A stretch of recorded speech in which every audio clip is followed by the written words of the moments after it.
Spring scrimmage number 1 for Florida State is in the books. The Noles did it right behind us back there in the indoor practice facility. It sounds like most of it was in there.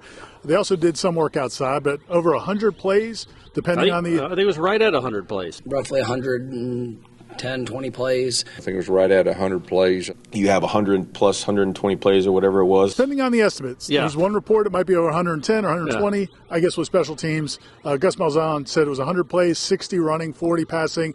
And, you know, listening to Tony White, Florida State's defensive coordinator, really, and everybody we spoke to, but definitely Tony White, the fact that it was 60 runs and 40 passes, like Gus Malzahn lets it be known that this physicality is going to be very important. Running the football is going to be very important. And it sounds like that kind of sets the tone for Florida State scrimmages these days. I don't think when you're running 100 plays that was not by design to do 60-40. That's probably the percentage he wants his offenses to have. That's the percentage he wants this offense to have, 60 runs, 40 passes. So that's what they did.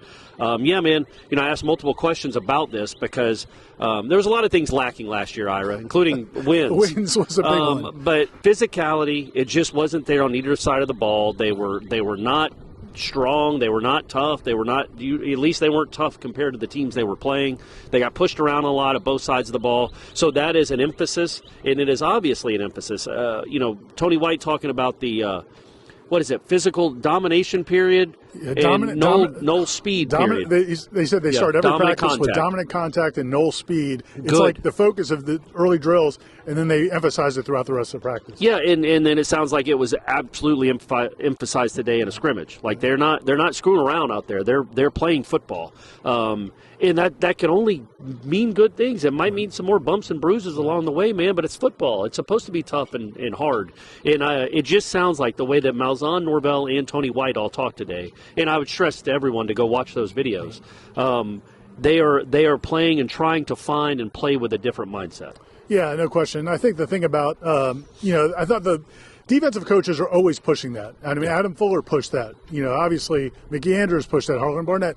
A lot of times defensive Barnett, there you go. Man, throw him in the mix. Here. That's right, yeah. All defensive Jack coaches. Stanton. All defensive coaches want practice to be more physical. Even back in the day when they were tackling guys to the ground, Mickey Andrews wanted more tackling and more physicality, more periods of it. That's how defensive coaches live. But I thought it was cool to hear them talk about Gus Malzahn, and again, that's what he wants. And I think Mike Norvell has always wanted it too, but Gus Malzahn's not taking any other options, there's no other option. I mean, that's how they're going to play.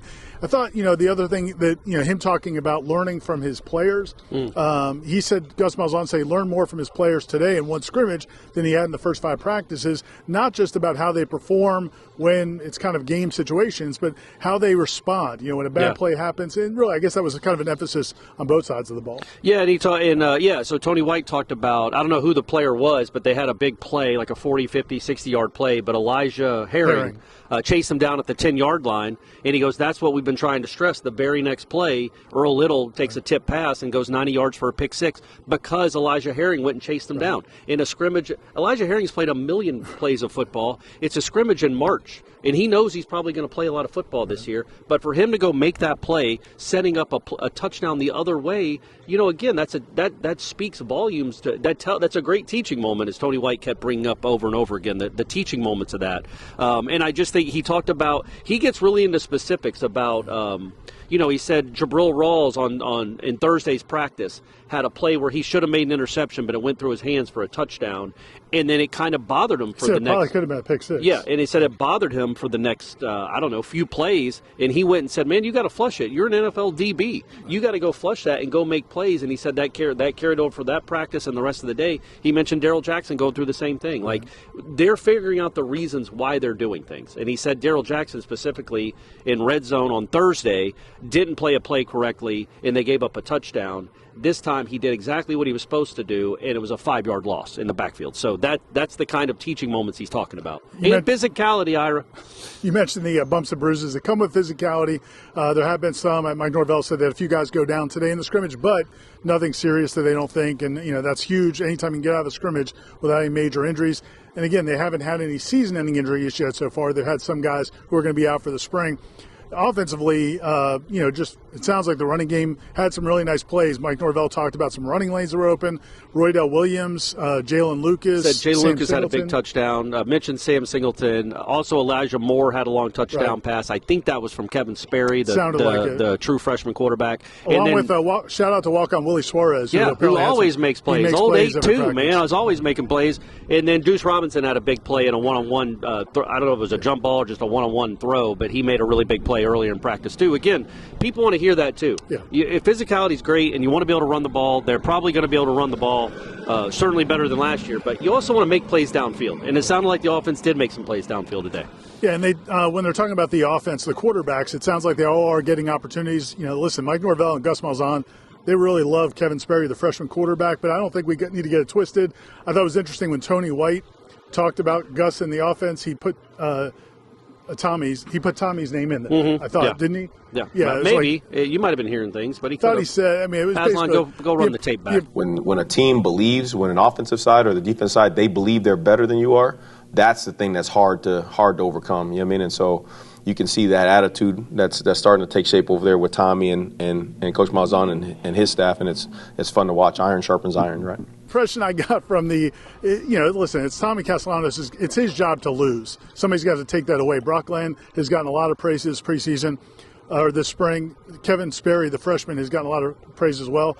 And the one thing that Gus talked about him is he looks like he thinks he can compete with anybody. Yeah. Nothing's too big for him, and he can really run. So it's going to be interesting. I don't think it's an open competition at quarterback, but it seems like they feel pretty positive about all three of those What guys. I like that Gus talked about the quarterbacks, because I asked him about Tommy. I think you might have asked him about Kevin, or somebody asked him about Sperry, but he said that he wants his quarterbacks to play desperate, to be desperate, as if the world hinges on them having a good practice and having a good drive. And he said he sees it from all three, but I think in that instance he was actually talking about Sperry. Started off by talking about Sperry. And said that he's a really good runner.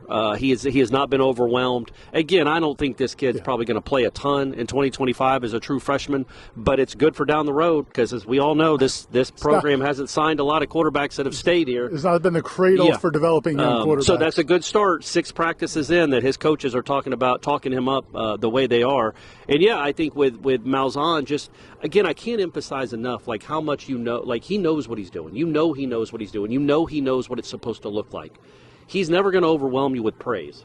He's been doing it for too long to be like, God, this Tommy can really run. He's not doing that. But I feel like he was cautiously pleased-ish with where they are right now. You did ask him, though, about Tommy and how far he's come since when he coached him as a freshman at UCF to now.